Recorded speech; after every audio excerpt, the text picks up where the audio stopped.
ऑफिसच्या कामासाठी किंवा कॉन्फरन्ससाठी बाहेर जाणं झालं की वेगवेगळ्या प्रकारचं आणि मेसचे जेवण खाल्लं जातं. त्यात अनेकदा पालकची भाजीही खाल्लीये. दाल पालक, पालक पनीर, आमच्या भागात केली जाणारी पालकची घोटलेली भाजी, गरगटी भाजी, असे कितीतरी प्रकार खाल्ले. पण या सगळ्यात मी लहानपणापासून खात आलेला पालकच्या भाजीचा एक प्रकार आजही माझा सगळ्यात आवडता आहे. आत्तापर्यंत तरी बाहेर कुठेही तशी चव मला मिळाली नाही. ती म्हणजे पालकची सुकी भाजी. माझी आई ही भाजी करते अगदी साध्या पद्धतीने, पण इतकी चविष्ट की 2 घास जास्तच जातात. काही पदार्थ भारी मसाल्यांनी नाही तर घरच्या हाताच्या चवीने जिंकतात. ही भाजी तशीच. मीही आज तशीच करण्याचा प्रयत्न केला.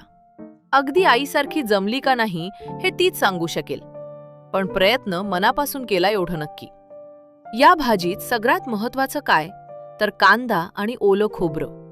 ह्यामुळेच तिची खरी चव खुलते. आता गरम चपातीसोबत खा, भाकरीसोबत खा, दोन्ही बरोबर भन्नाट लागते. आणि हो, अशी भाजी समोर आली की पालेभाजी न खाणारे देखील आवडीने खातात. आमच्या लहानपणी काय तर आत्ता पण आम्ही भावंड आवडीने पालेभाज्या खातो. त्याचं खरं कारण म्हणजे आई अशा अगदी चवदार भाज्या बनवत आलीये. तुम्ही पण नक्की ट्राय करा. घरचे आवडीने खातील. संपूर्ण रेसिपी आणि इन्ग्रेडियंट्स मी कमेंटमध्ये पिन केलेत. नक्की बनवून ट्राय करा आणि सबस्क्राईब आणि लाईक करायला विसरू नका.